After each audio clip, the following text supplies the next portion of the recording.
Hello everyone, welcome to History and Culture. In the Qing dynasty, if the emperor wanted to favor a concubine, the eunuchs would bring out all the concubines' green nameplates, and the emperor would flip the plate of the one he wished to favor. Imagine, if a concubine's nameplate became worn from being frequently flipped. How would the chosen concubine feel? What kind of love is this from the emperor? And how would the other concubines, not chosen, feel? Historically, within the harem of Emperor Qianlong, there was a very special concubine, Yahenra, known as Xu Fei. Just hearing her name suggests that the emperor's affection for her was extraordinary. Undoubtedly because she brought him a sense of comfort. What made her stand out among the many concubines? Let's explore. The general public knows that in ancient times, favored concubines usually possessed two qualities, beauty and cleverness, or came from prominent families. Xu Fei's favor was due not only to her beauty but also to her significant family background. Reportedly, Xu Fei hailed from an impressive lineage, being a descendant of the Yahenra clan from the plain yellow banner Manchu. The Yahenra clan was a top-tier aristocracy at the time, closely related to the royal family.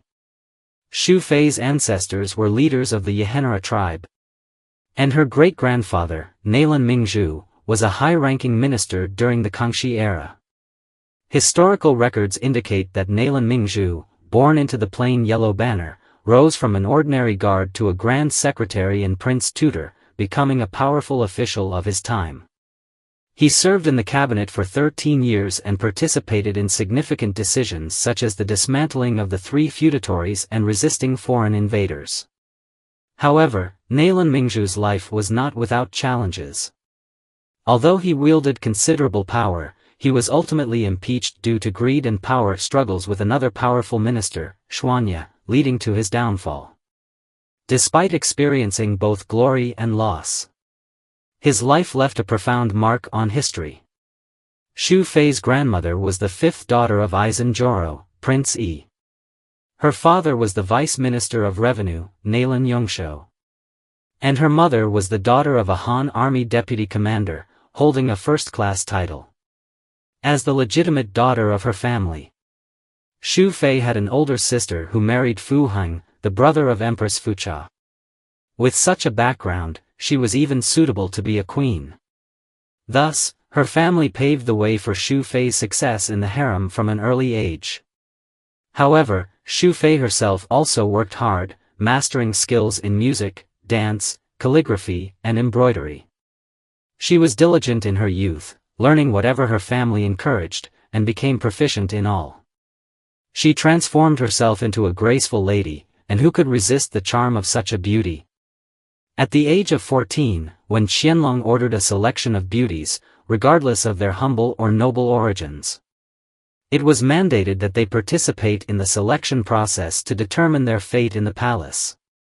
However, because she was so exceptional, she was directly designated as a primary candidate for the inner court, allowing her to enter the palace immediately. Once in the palace, Qianlong saw this stunning beauty with an impressive background.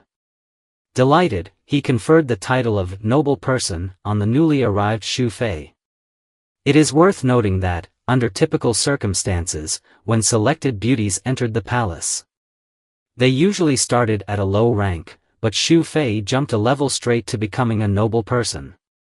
Those who have watched the historical drama, Empresses in the Palace, might recall that when Zhen Huan first entered the palace, she was accompanied only by Mei Jie, who was directly made a noble person.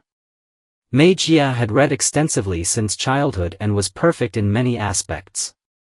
However, Xu Fei was favored even more, merely 6 days after being conferred as a noble person. She was elevated to the rank of Xu Pin, the master of the palace. So, is the reason why consort Xu is so favored just because of her good background and beauty? In fact, her background is secondary. The key reason is that consort Xu is not only beautiful but also has a bit of cunning. According to historical records, one important reason for her favor is that she can give massages, which is a traditional therapeutic method in Chinese medicine. During the reign of Qianlong, when state affairs were particularly busy and he often had headaches, he frequently sought out consort Shu for massages. She certainly took great care of him. However, whether she only massaged his head to alleviate the pain or other areas is unknown. Only professionals or historians could analyze that. Another reason why consort Shu enjoyed such prolonged favor is that she was well educated and talented from a young age. She was born into nobility and had a strong desire to learn. Our consort Shu was indeed a very talented woman, smart and resourceful. This made her far superior to those women in the palace who only competed for favor out of jealousy. She was quite capable. When Qianlong encountered difficulties, she could help him handle matters simply and then quietly stay by his side. When the emperor was frustrated or tired, she could immediately massage him to relieve his fatigue. With such thoughtfulness and beauty, how could Emperor Qianlong not cherish her? In the 14th year of Qianlong's reign, Nailan Xuanxue was conferred the title of consort Shu. It's noteworthy that at that time, she had no children. Generally speaking, women in ancient Chinese palaces became consorts mostly through childbirth.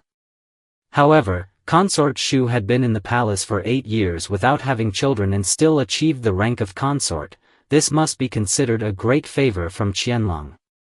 Historical records state that on May 19 of the 16th year of Qianlong's reign, consort Shu gave birth to Qianlong's 10th son. This was 10 years after she entered the palace and 2 years after being elevated to consort. She finally had a son, known as the 10th prince.